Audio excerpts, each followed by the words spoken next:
L'Inde, pays de splendeur. Mais aussi pays d'inégalité. Son système est le plus inhumain de la planète. Il fonctionne par caste, comme au Moyen-Âge. L'Inde, pays de modernité. Puissance nucléaire, économie solide, forte présence sur la scène high-tech, programme spatial ambitieux. Atteindre Mars, c'est une chose. 500 millions de personnes qui n'ont pas de toilettes, c'en est une autre. À moins d'envoyer ces 500 millions de personnes sur Mars.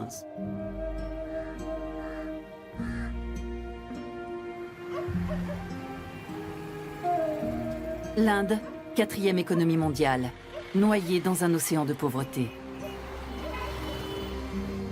La patrie de Gandhi, dit le Mahatma, la grande âme. Un pays grand comme un continent, peuplé d'1,2 milliard d'habitants, soit 1/6 de la population mondiale. En Inde, après un certain âge, les femmes sont parfois considérées comme des déesses. Avant, ce sont des catins.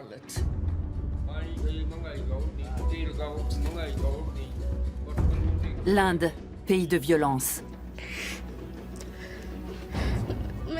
Des millions de femmes sont victimes d'humiliation.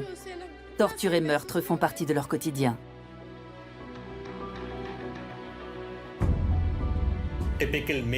Un Indien préférera sauver sa vache plutôt que sa femme. La femme est un bien de consommation. On l'achète et on la revend. On s'en sert, on s'en débarrasse, on la viole.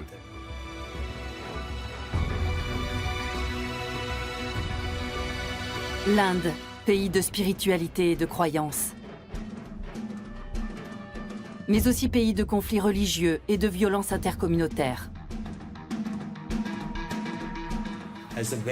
On utilise la religion comme une arme pour diviser la société. On accuse les Britanniques d'avoir divisé pour mieux régner et aujourd'hui on fait la même chose avec notre propre peuple.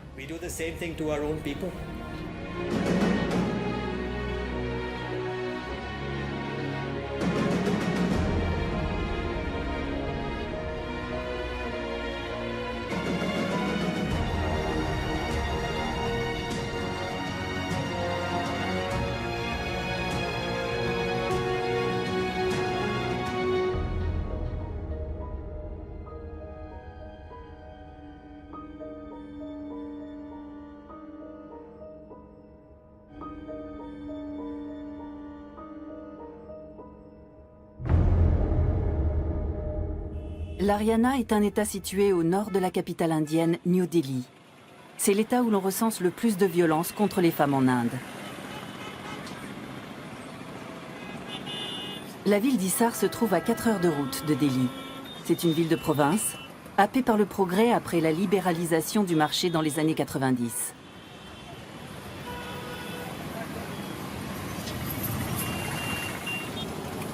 L'Haryana est tout sauf un État pauvre. Mais si le progrès est devenu la carte de visite de l'Inde officielle, dans l'esprit des gens, les mentalités n'ont guère évolué.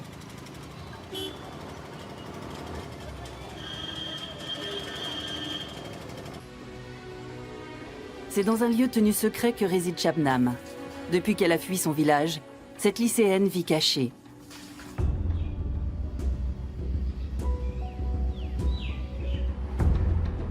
Depuis 2 ans, elle fait l'objet d'une protection policière constante.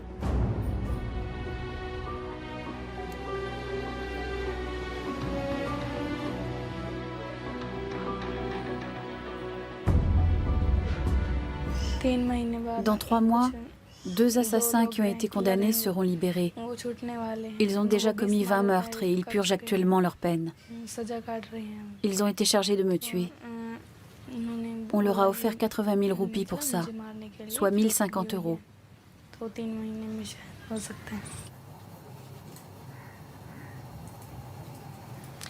À moi, on m'a proposé 20 millions de roupies, soit 26 000 €, pour que je retire ma plainte. Les parents des violeurs de Shabnam ont tenté d'acheter son silence pour empêcher le procès.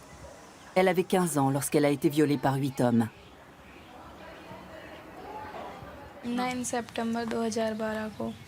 C'était le 9 septembre 2012. Je me rendais au village de ma grand-mère. Les types m'ont attrapée et m'ont jetée dans une voiture. Ils étaient 8. Ils m'ont violée dans un endroit isolé à l'extérieur du village. Ils ont fait une vidéo et m'ont obligée à avaler des pilules. J'aurais voulu les tuer, mais je n'ai pas pu me défendre. L'un d'entre eux a mis sa main sur ma bouche. Un autre m'a tenu les mains et 2 autres les jambes. Cette image de l'Inde est très loin de celle d'une société évoluée, d'un pays avec une longue tradition historique, une culture riche, de belles chansons, de la musique, de la danse, des couleurs, une riche littérature, etc. L'Inde d'aujourd'hui, l'Inde contemporaine, est une société barbare. C'est une société brutale, très cruelle envers les plus faibles et les plus démunis. Elle est cruelle envers les intouchables, les pauvres, les femmes, les enfants, les ouvriers. De manière générale, envers quiconque se trouve dans une position légèrement inférieure. L'usage de la force et de la violence envers ces personnes peut atteindre des extrêmes. Cela fait partie de notre culture indienne contemporaine. C'est ça, l'Inde moderne. Colin Gonsalves est l'un des avocats de la Cour suprême. Il est également le fondateur de l'organisation Human Rights Law Network, un réseau national d'avocats dont le siège se trouve à New Delhi et qui défend bénévolement les pauvres. Il voit défiler des milliers de cas similaires à celui de Shabnam.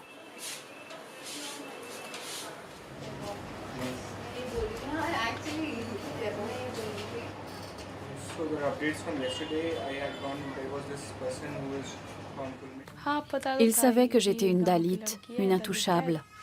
Ils pensaient que rien ne pouvait leur arriver. Ils avaient déjà violé une Dalit sans qu'il y ait de conséquences.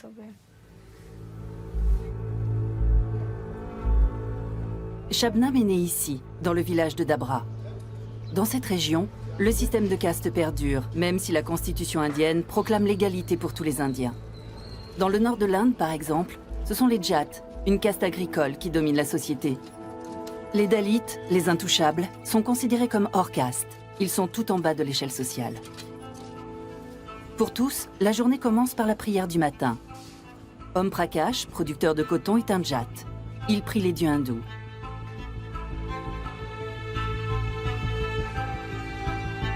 Kitabo Kumar vit quelques rues plus loin.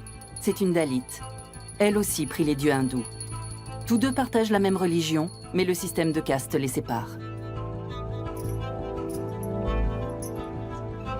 Les Jats sont de riches fermiers. Ils possèdent des terres, des tracteurs. Les Dalits travaillent pour les Jats, dans leurs champs ou dans leurs maisons. Les Jats détiennent le pouvoir et dictent les règles.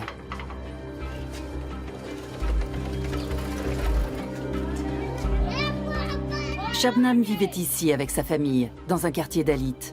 Elle voulait sortir de ce monde pauvre et étriqué pour devenir avocate. Son père avait choisi de l'envoyer à l'école. Shabnam a voulu s'extraire de sa condition d'intouchable. C'est aussi pour cela qu'elle a été violée. Sa famille a été mise au banc de la société pour avoir refusé l'argent du silence que lui proposaient les Jats.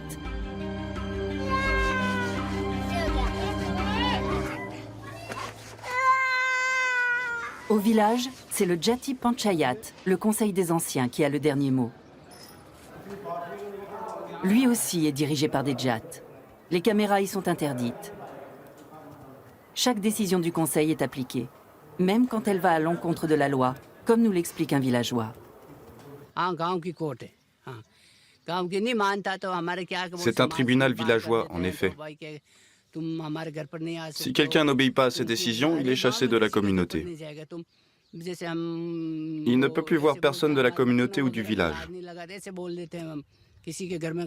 Il ne peut plus venir manger chez l'un d'entre nous ou toucher les objets de notre foyer.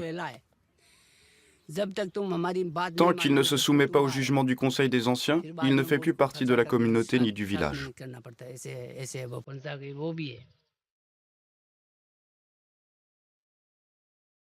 La maison des parents de Shabnam, aujourd'hui à l'abandon. Le père de Shabnam a soutenu sa fille jusqu'au jour où il n'a plus supporté la pression de la société. C'est ici qu'il s'est donné la mort. La belle-mère de Shabnam, elle, a dû quitter le village. Chez Om Prakash, tout se fait selon l'ancien ordre patriarcal. Lorsque les fils se marient, leur épouse emménage avec eux dans la maison des parents. Les femmes sont des bêtes de somme, sans identité. C'est ce qu'enseigne l'épouse d'Om Prakash, Reshma, à ses belles-filles.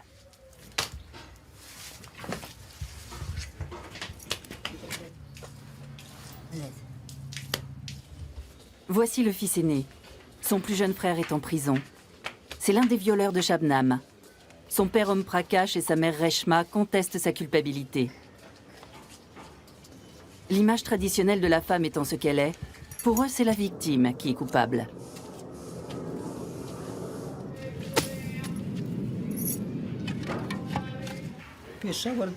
Cette fille est une prostituée. Des hommes l'ont appelée au téléphone et lui ont dit de se rendre à l'endroit en question.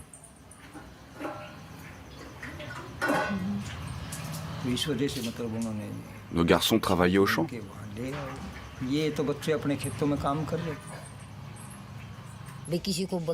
Elle avait de mauvaises habitudes. Elle avait un portable, elle appelait des gens, elle allait même en ville. C'était ce genre de fille.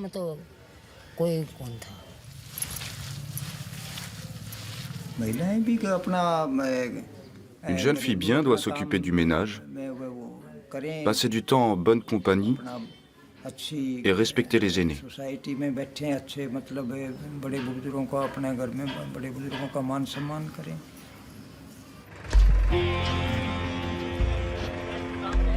Au village, les femmes doivent être voilées.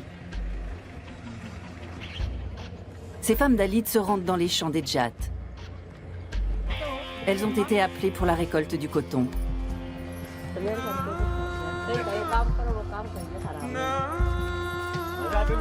Leurs enfants les accompagnent.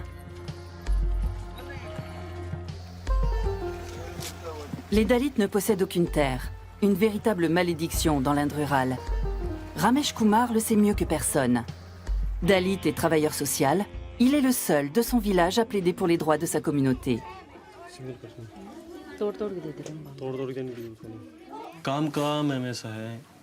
Ils travaillent au champ. Ils n'ont jamais un seul jour de repos.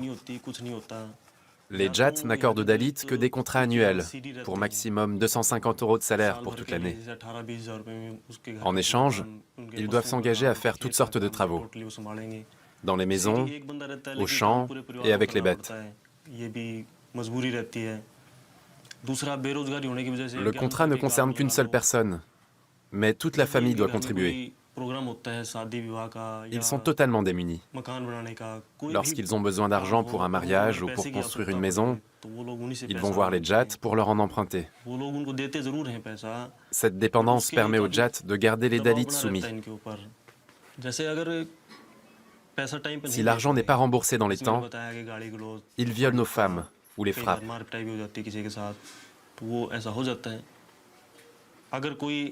Et même si un policier veut appliquer la loi, les Jats ne le laissent pas faire.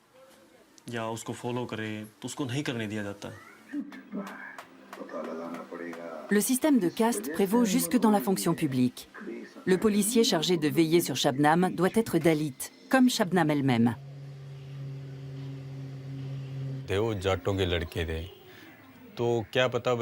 Les criminels sont tous des Jats. Si un policier Jat était là à ma place, les coupables pourraient tenter de l'influencer pour qu'il emmène Shabnam quelque part et qu'il puisse la violer ou même la tuer. Pour empêcher ça, le tribunal a décidé que je devais m'occuper de sa protection parce que je suis Dalit, comme elle.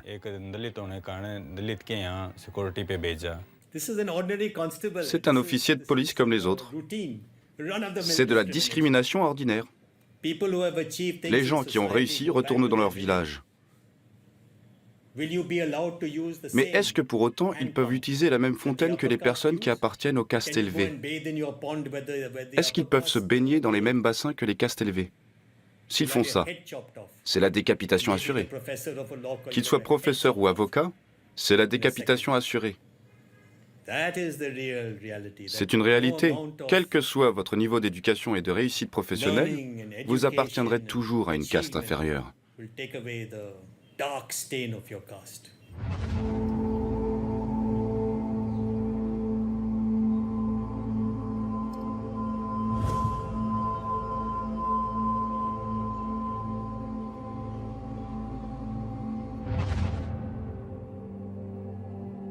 À seulement une demi-heure d'avion de la capitale New Delhi se trouve Lucknow, la métropole de l'État d'Uttar Pradesh, située dans le nord-est du pays. Lucknow est une grande ville universitaire et un haut lieu de l'industrie. Le système de caste n'est pas cantonné au village. À Lucknow, ville de 3 millions d'habitants, vivent ceux qu'on considère comme les derniers des derniers. On appelle scavengers ces femmes qui vont de maison en maison pour vider les toilettes.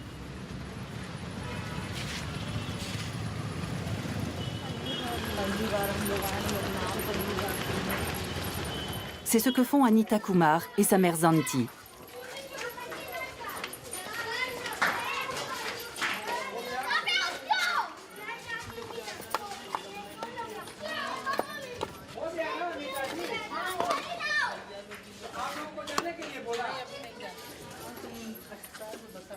Avant elle, la mère et la grand-mère d'Anita vidaient déjà les toilettes de cette maison.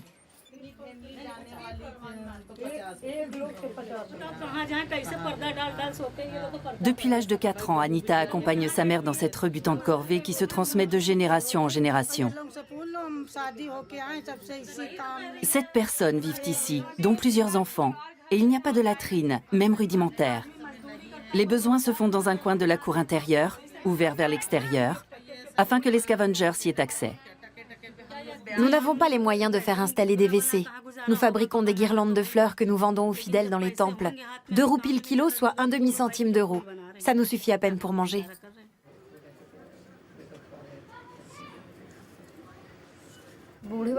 Ma belle-mère et ma grand-mère sont âgées.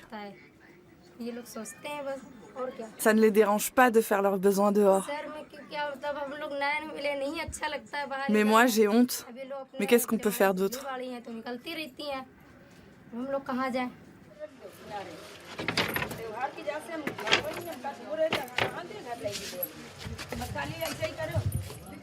Anita continue sa tournée des latrines.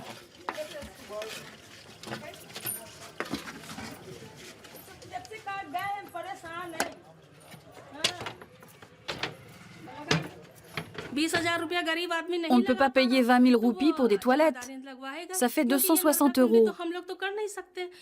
Les videuses de toilettes nous coûtent 30 centimes d'euros par mois. Elles aussi doivent vivre de quelque chose. Qu'est-ce que vous voulez qu'on fasse de nos excréments sinon? Si on les jette dans le caniveau, on va avoir des problèmes. Dans ce quartier, il n'y a pas de canalisation. Eau usée et immondices circulent dans des canaux ouverts en bordure de rue.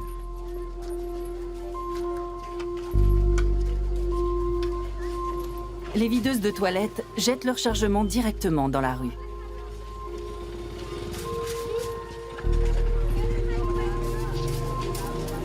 Ces tas d'immondices sont omniprésents dans les villes indiennes, y compris au cœur des quartiers résidentiels.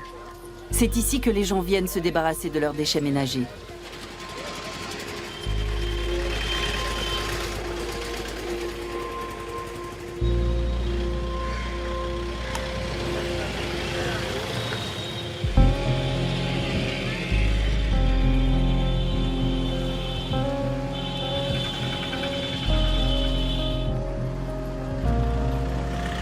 Quelques rues plus loin, la maison d'Anita et Zanti.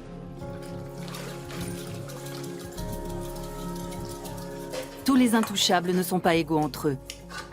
Leur nom est le meilleur indice pour les situer dans la hiérarchie des communautés pauvres.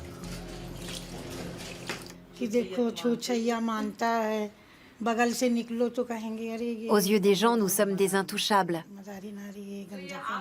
Parce que nous faisons le sale travail.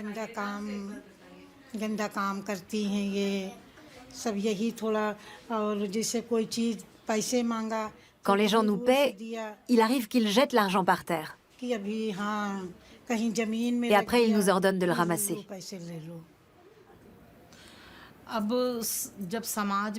La pression vient des castes élevées, mais aussi de notre communauté. Quand on appartient au groupe des videurs de toilettes, on y reste. On ne peut pas aller dans une autre caste. En tant qu'intouchable, on n'a pas le droit de s'élever socialement et d'accéder à la caste des brahmanes.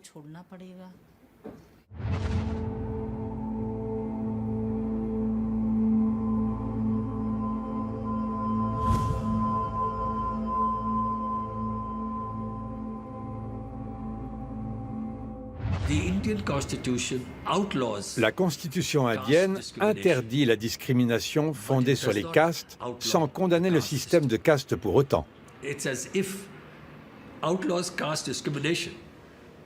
On pointe du doigt la discrimination fondée sur les castes, mais on n'est pas prêt à dire que l'existence des castes est néfaste. Tout simplement parce que ce système est étroitement lié à l'hindouisme. Très tôt dans les écrits, puis tout au long du développement de l'hindouisme, on trouve des justifications du système de caste. Dans les écrits les plus fondateurs de cette religion, il y a des justifications du système de caste et de la violence. Le système, tout comme la violence, sont institutionnalisés par la religion. On voit ça même chez Gandhi, qui était un hindou très croyant. Même lorsque de nombreux hindous dénoncent les dérives et les discriminations liées aux castes, ils ne vont pas jusqu'à remettre en question le système en lui-même. C'est un système extraordinaire qui semble non seulement survivre au capitalisme, mais également prospérer grâce à lui, et qui façonne littéralement notre approche du capitalisme. La société indienne a une particularité très étrange. Elle crée une acceptation de l'injustice qui n'a pas d'équivalent dans le reste du monde. Bombay, deuxième ville indienne.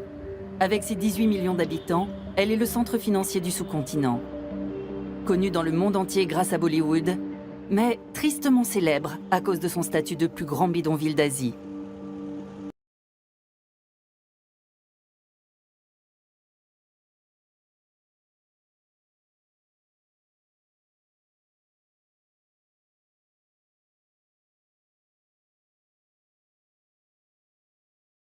En quête de travail et de pain.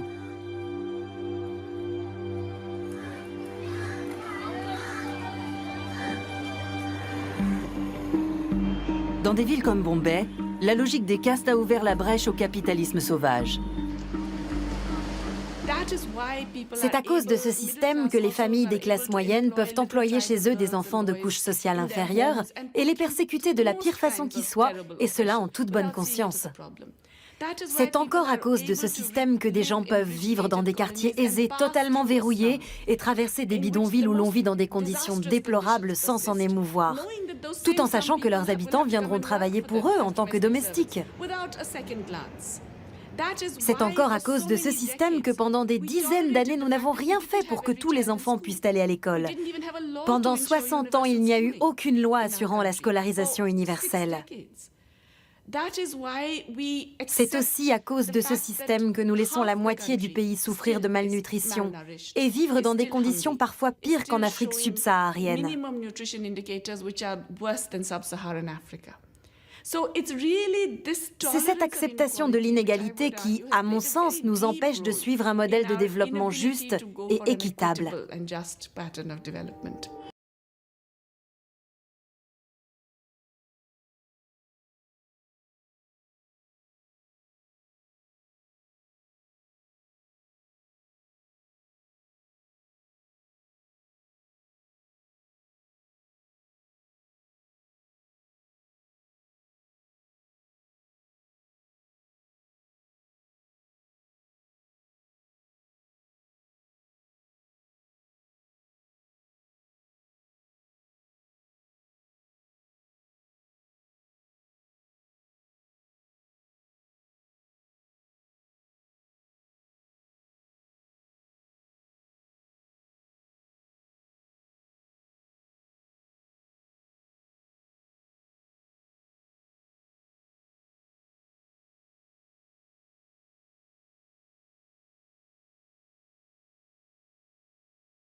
L'autre conséquence du système de caste, c'est qu'il fait naître un étrange fatalisme. Il vous fait croire que c'est votre karma, votre destin.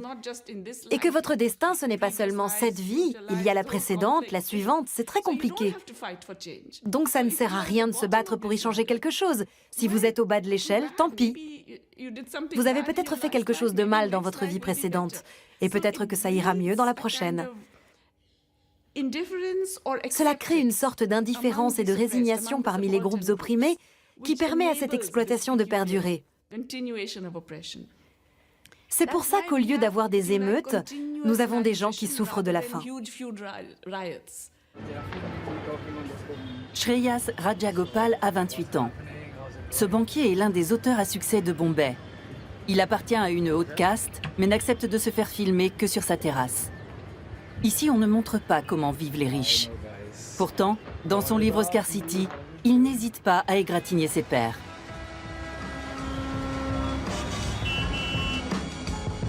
Son roman dépeint la débauche d'une jeunesse dorée indienne, devenue apathique à force d'oisiveté. Les villas des parents servent de théâtre à leurs fêtes dantesques, avec tous les excès que cela implique. Drogue, alcool, viol, parfois suicide. Le désœuvrement fait des ravages chez ces riches qui ne constituent que 1% de la population. Shreyas explique que dans Scarcity, il n'a fait que décrire la réalité.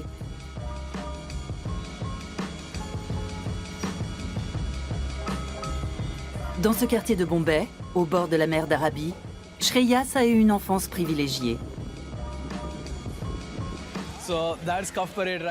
Ça, c'est Cuff Parade, l'un des quartiers les plus riches de Bombay. Ici, les appartements coûtent entre 5 et 10 millions de dollars.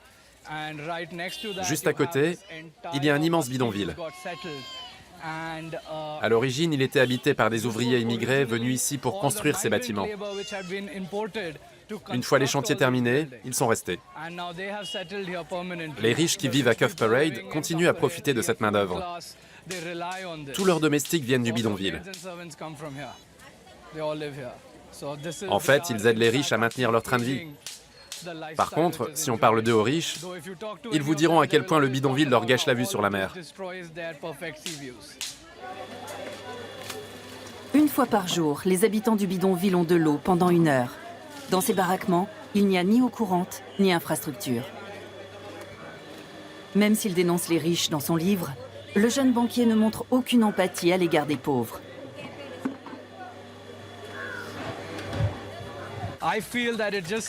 C'est quelque chose qu'on apprend à occulter dès le plus jeune âge. On croit au karma, on croit au développement personnel et non à celui de la société. Notre devise, c'est « Voici mon chemin, chacun a le sien et tous se valent ». Maintenant, est-ce que ça veut dire que je dois quitter mon cocon et aller aider cette partie de la société? Non, peu de gens font ça. C'est bien plus facile de faire comme si rien de tout ça n'existait.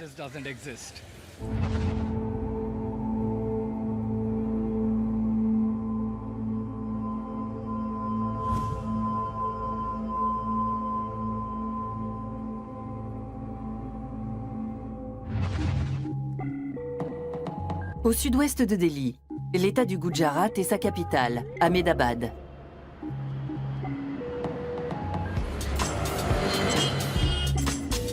Le Vibrant Gujarat, un slogan omniprésent dans cet État.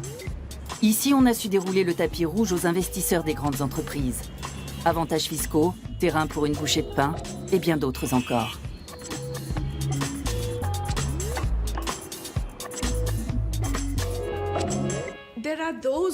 Certains s'étonnent de ce paradoxe. Nous avons de la croissance, mais les conditions de vie d'une bonne moitié de notre population ne se sont pas améliorées pour autant. Au contraire, la situation est de plus en plus explosive, dangereuse, et les gens sont de plus en plus désespérés. Personnellement, je dirais que c'est justement pour cela que nous avons une telle croissance. En clair, nous avons connu un essor remarquable, mais un essor fondé sur les inégalités, sur le fait qu'on peut avoir recours à la discrimination chez les travailleurs, que ce soit en raison du sexe, de la caste, de la religion, de la langue, de l'ethnie, bref, tout ce qui peut servir de prétexte pour exploiter une partie de la main-d'œuvre. Cette croissance repose sur le fait que certaines populations n'ont pas du tout voix au chapitre en politique. On peut donc sans aucun problème chasser des gens qui vivent dans des régions rurales depuis des générations pour encourager l'industrialisation et vendre les terrains à des promoteurs. C'est tout cela qui a permis cette croissance.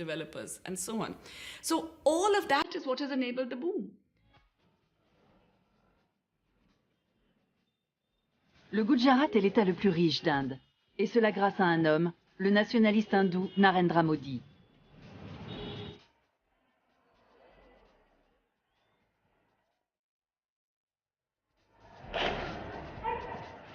Il a été le ministre en chef du Gujarat de 2001 à 2014. C'est lui, l'inventeur du Vibrant Gujarat. Lors des dernières élections générales en 2014, il est élu Premier ministre de l'Inde. Il arrive au pouvoir avec le soutien du RSS, l'Organisation volontaire nationale, un groupe paramilitaire de droite. Aujourd'hui, il veut que l'Inde tout entière suive l'exemple du Gujarat et promet à ses concitoyens de l'emploi, des toilettes d'abord et des temples ensuite, mais aussi un compte bancaire pour chacun. La capitale du Gujarat, Ahmedabad, est le centre industriel de l'État fédéré. Ici, la croissance va toujours bon train. Tout près, les bidonvilles, eux aussi, grandissent de manière exponentielle. Les ouvriers du bâtiment qui vivent ici sont originaires des 4 coins du pays. C'est la pauvreté qui nous y oblige. Être agriculteur ne suffit pas pour vivre. Pour ne pas mourir de faim, nous sommes venus ici pour gagner 100 roupies par jour, à peu près 1,20 €.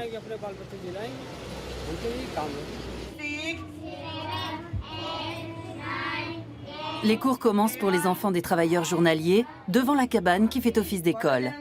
S'ils y apprennent à écrire et à compter, c'est uniquement grâce à la fondation Maya qui prend les enfants en charge. Nous enseignons aux enfants des journaliers qui grandissent dans la rue. Un jour ils sont là, le lendemain non. Ces enfants viennent de tout le pays. Leurs parents les emmènent travailler sur les chantiers au lieu de les envoyer à l'école. Alors nous les attrapons au vol et nous les amenons ici. Comme vous le voyez, ces enfants sont responsables des bébés et des tout-petits. Les bébés n'ont personne pour les garder. Leurs familles n'ont pas le temps de s'occuper d'eux. Alors ici, nous essayons d'enseigner l'essentiel à nos élèves. Et nous demandons aux parents de ne pas renoncer trop vite à la vie de leurs enfants.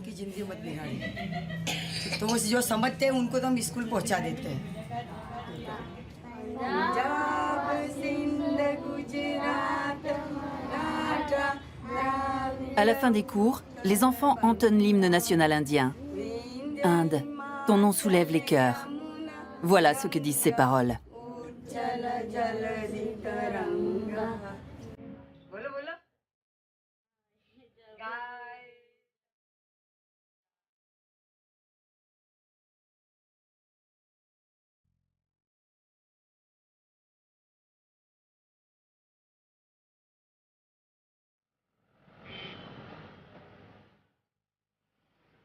La nuit est tombée sur Ahmedabad, la capitale du Vibrant Gujarat de Narendra Modi.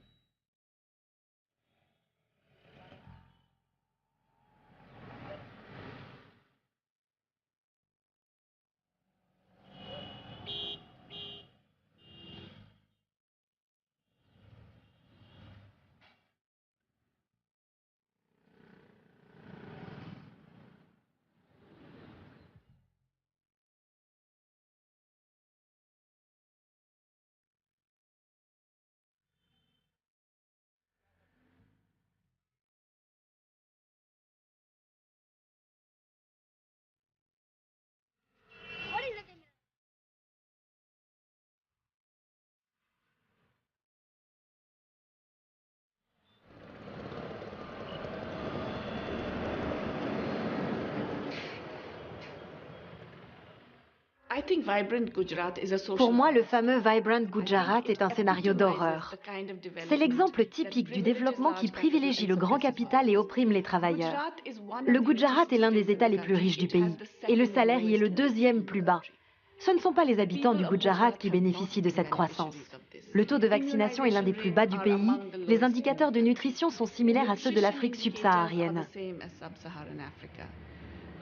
En ce qui concerne l'alimentation des enfants et la couverture sanitaire, nous nous situons dans la moitié inférieure des États du pays. C'est un exemple classique de croissance qui ne bénéficie pas à la population. L'exploitation humaine a été expressément encouragée au Gujarat.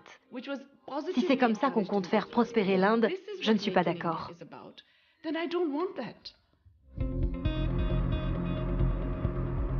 Bombay. Dans sa propre ville, Testa Setalvad est surveillé 24 heures sur 24 par un policier en uniforme et un autre en civil.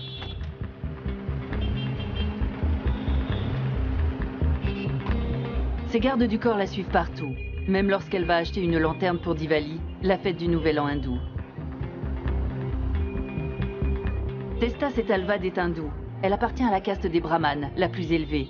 Elle a épousé un musulman. Les musulmans constituent la plus grande minorité religieuse d'Inde, soit 180 millions de personnes. En 2002, le Gujarat a été le théâtre d'un pogrom anti-musulman. Depuis, la célèbre journaliste mène une lutte sans relâche pour les droits des musulmans, pour la justice.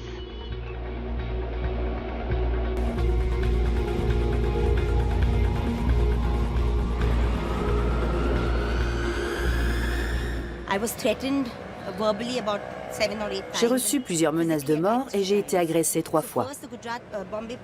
C'est pour ça que je suis protégée par la police. Mais les menaces n'ont fait qu'empirer. Alors la Cour suprême a décidé que 570 témoins du pogrom de Gujarat, dont moi, se verraient attribuer une escorte paramilitaire.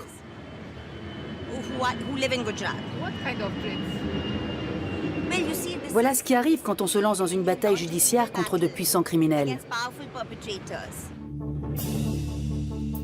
Des images du pogrom de 2002 à Ahmedabad, la capitale du Gujarat.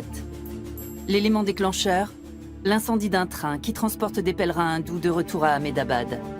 59 hindous y trouvent la mort.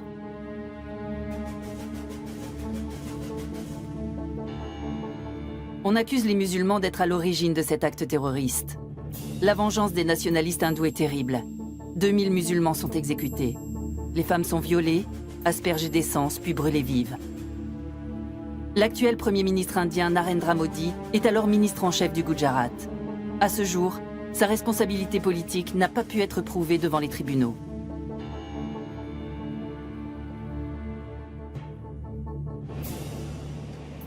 L'organisation de Testa Setalvad se bat pour que la vérité soit faite. La journaliste s'est elle-même portée partie civile lors de nombreux procès, y compris contre le Premier ministre Narendra Modi. Lorsque ce dernier a été relaxé, elle s'est tournée vers la plus haute instance judiciaire.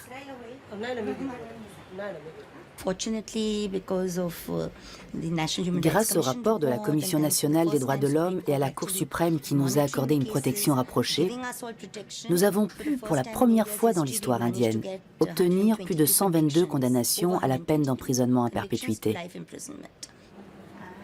Pour avoir eu le courage de dévoiler la complicité de personnalités politiques de haut rang et de policiers dans ces meurtres, Testa a reçu plusieurs distinctions, dont le prix Jeanne d'Arc et le prix international des droits de l'homme de Nuremberg.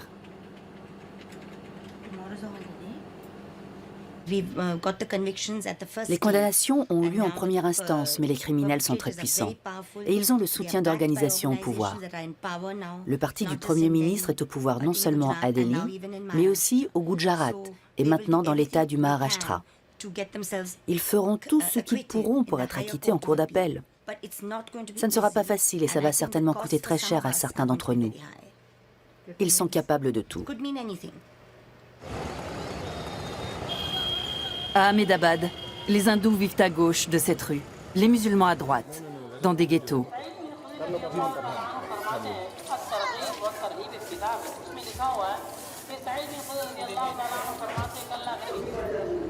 Abdul Majid et son fils Yassine tiennent un kiosque. Ils sont les seuls de leur famille à avoir survécu aux violences de 2002. L'organisation de Testa les a également soutenus lors de leur procès. En tant que témoins, eux aussi ont été protégés par la police. La même police qui a fermé les yeux lorsque la femme d'Abdul et 7 de ses enfants ont été assassinés.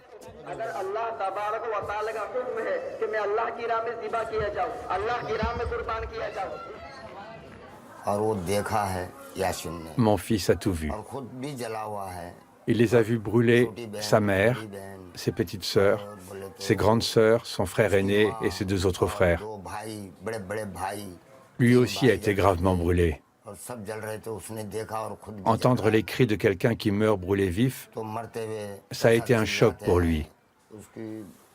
D'ailleurs, il est incapable d'en parler. Ils ont dit « tuez ces bâtards ». Ensuite, ils ont versé de l'essence sur la mosquée et y ont mis feu. Puis ils sont arrivés chez nous en criant. Et nous nous sommes enfuis par la porte de derrière. Il y avait des flammes partout. Et lorsque j'ai voulu sauver ma famille, ils m'ont frappé avec une épée. Ils ont fait des choses horribles aux enfants. 10, 11, 12, 13, 14 ans. Les petites filles ont été violées. Elles criaient « Oncle Majid, sauve-nous !» Mais qu'est-ce que j'aurais pu faire? Ils avaient des armes blanches, des épées, des faucilles, des bâtons. Et ils criaient « Vive le Dieu hindou Ram !» Aucun musulman n'en sortira vivant.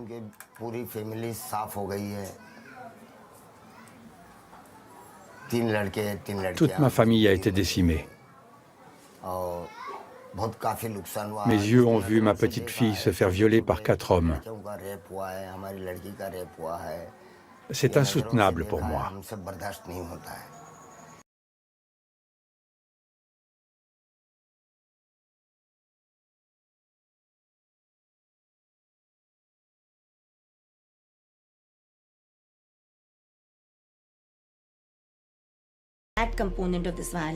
La violence perpétrée contre les femmes a été particulièrement brutale. Ça ne s'est pas passé de nuit. Elles n'ont pas été enlevées pour être violées dans une forêt. C'étaient des viols collectifs qui ont eu lieu en plein jour, sous les yeux du voisinage, dans la volonté d'humilier toute une communauté.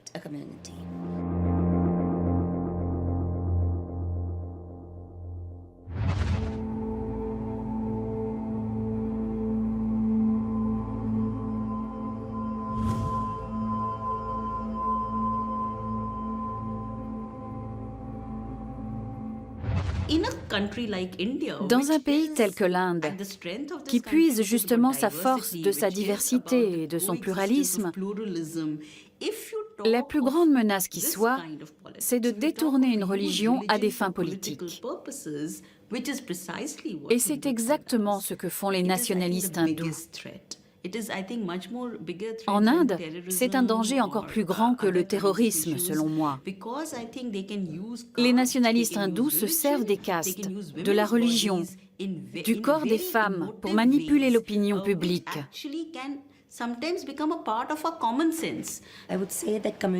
Les conflits interreligieux et la violence liée aux castes sont devenus quotidiens. Chaque jour, des Dalits sont pris pour cible. Des femmes Dalits sont violées et brûlées vives. Le côté obscur de cette société et de la démocratie indienne, c'est son communautarisme féroce qui engendre des actes de haine envers les minorités, notamment les minorités chrétiennes et musulmanes. Parfois, il y a de la violence, parfois non. Mais cette haine est là en permanence et elle est totalement légitimée par le parti au pouvoir. C'est ça qui est terrifiant.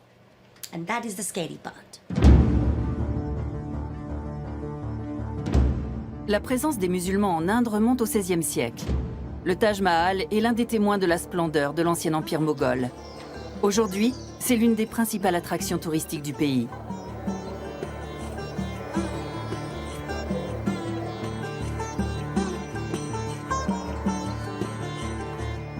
D'autres vestiges de l'empire moghol. Jusqu'au XIXe siècle, les grands Moghols ont par moments régné sur la totalité du sous-continent.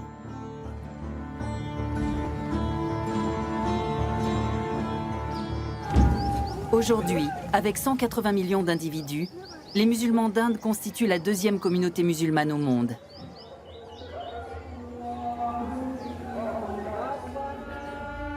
L'État d'Uttar Pradesh. C'est ici que se trouve Ayodhya, l'une des 7 cités saintes des hindous. Ici aussi, les deux communautés se côtoient, mais la cohabitation se fait de plus en plus difficile.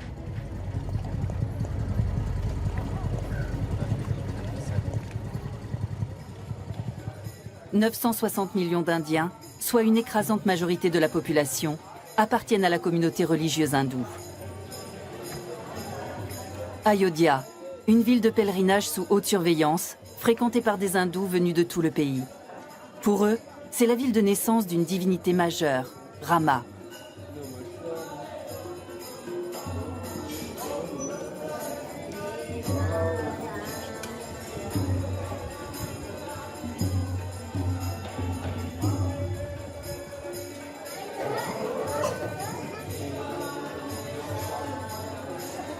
En 1992, un conflit éclate dans la ville d'Ayodhya qui continue d'alimenter l'hostilité entre hindous et musulmans. Encouragés par le BJP, le parti de droite nationaliste hindou de l'actuel Premier ministre, des hindous radicaux détruisent la mosquée de Babri.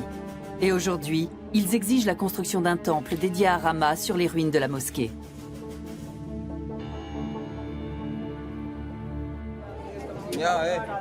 Le site fait l'objet d'une étroite surveillance. Il est interdit de s'y rendre avec des caméras.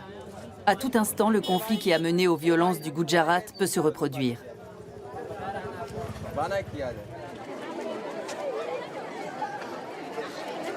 L'Inter College Jaganpur lutte contre la radicalisation dans les deux communautés religieuses. Ce lycée d'Ayodhya accueille aussi bien des hindous que des musulmans. Les établissements de ce type ont choisi d'incarner la diversité de l'Inde, un pays où de nombreuses ethnies et communautés religieuses devraient pouvoir vivre en paix.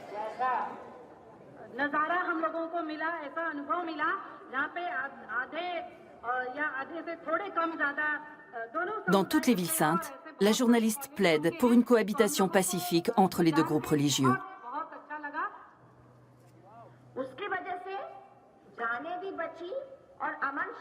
Elle raconte aux élèves comment des familles hindoues ont sauvé des musulmans du Gujarat lors du pogrom de 2002.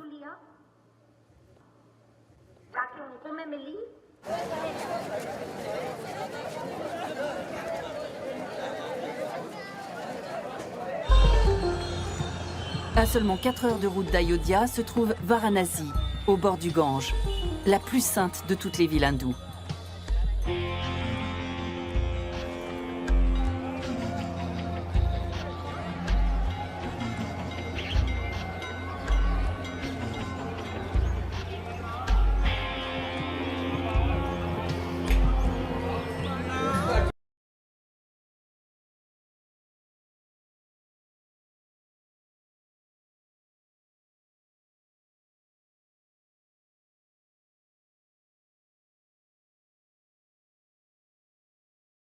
Sont censés être délivrés du cycle infini de la vie. Varanasi est également la circonscription électorale du Premier ministre Narendra Modi. Il y compte de nombreux partisans. Séance de sport matinale pour le RSS, organisation fondée sur le bénévolat, véritable maison mère de l'ultranationalisme hindou.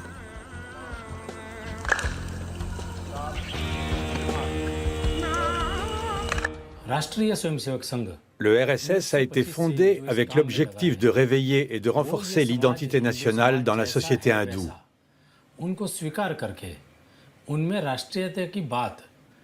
Faire grandir ce sentiment, c'est permettre à la nation de se développer. C'est en cela que croit la famille nationale hindoue. La nation a tout ce qu'il lui faut, il ne manque que le réveil de sa fierté identitaire. Des bâtons pour l'ordre et la discipline, au nom de la nation. Chaque année, lors de son grand congrès, le RSS fait démonstration de sa force et de sa grandeur. C'est dans les rangs de l'organisation que Narendra Modi a fait ses armes, en tant qu'organisateur et propagandiste. Selon ses détracteurs, son parti du peuple indien, le BJP, serait parfaitement interchangeable avec le RSS. Nous manquons de fierté nationale, la fierté d'être hindou. C'est ça la mission du RSS. Nous pensons que le moment viendra où nous redeviendrons des précurseurs et où on nous désignera comme les éclaireurs du monde. La mer Inde dans toute sa splendeur. Dans le discours de l'organisation, les musulmans sont tout juste tolérés. L'Inde aux hindous, voilà de quoi ils rêvent. On ne peut pas le nier. Les musulmans et les chrétiens peuvent y vivre, mais ils doivent rester à leur place. Parce que pour les nationalistes hindous, ce sont des citoyens de seconde zone. À Varanasi, la séance de sport matinale s'achève avec l'appel au drapeau et ce serment d'allégeance. Pour toujours, nous nous prosternons devant toi, ô mère Inde, notre patrie. En Inde, le RSS possède plus de 45 000 comités locaux. Ils ne sont ni traditionnels ni religieux. C'est une organisation suprémaciste. Ce qu'ils aimeraient, c'est voir l'État indien devenir un État hindou. Leur modèle, c'est l'Italie de Mussolini et l'Allemagne d'Hitler. Ce genre d'organisation travaille 24 heures sur 24, avec les groupes qui lui sont affiliés pour répandre des rumeurs et des mensonges, pour alimenter les stéréotypes, prendre des demi-vérités et en faire des mensonges. Cette organisation bénéficie d'un énorme soutien, car son aile politique est aujourd'hui au pouvoir. C'est sans doute le plus grand danger que la démocratie indienne ait jamais connu.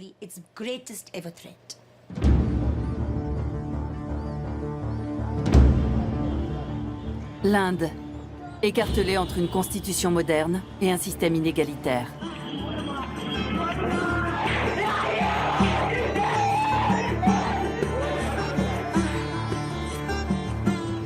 Un pays déchiré entre une croissance exponentielle et un patriarcat archaïque et destructeur.